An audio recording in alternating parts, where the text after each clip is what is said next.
সালাম TV, the solution for humanity।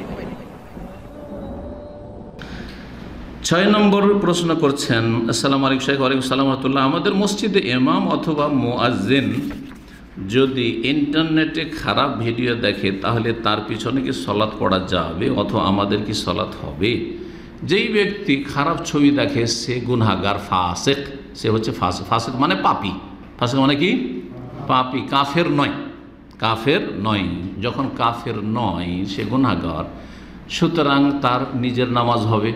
যখন তার নিজের নামাজ হচ্ছে তো তার ইমামতিতে নামাজ পড়লেও মুক্তাদিদেরও নামাজ হবে, মুক্তাদিদের নামাজ হবে।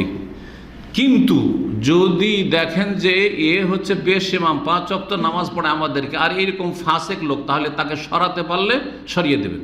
সরাতে পারলে কি করবেন? সরিয়ে দেবেন। সরাতে পারবে কারা? হট্টগোল করে না, মারামারি করে না। এটা হারাম। এগুলো ঝগড়া বিবাদ মারামারি করতে যাবেন না। 2 পার্টি হয়ে গেল, আর গ্রাম 2 ভাগে বিভক্ত হয়ে গেল। একদল ইমাম ফাসেকের পার্টি হয়ে গেল, আর একদল তার বিরোধী হয়ে গেল, আর আপোষে কন্দল আর কলহ শুরু হয়ে গেল। এগুলো জায়েজ নয়। কিন্তু কিভাবে? দায়িত্বশীল যারা রয়েছে, মসজিদ কমিটি রয়েছে, মসজিদে মোতাওয়াল্লি রয়েছে, তাদেরকে অবজেকশন করে, তাদের সাথে পরামর্শ করে, তাদের মাধ্যমে তাকে বিদায় করে দেবেন। অসৎ লোককে ইমাম বানিয়ে রাখা জায়েজ নয়।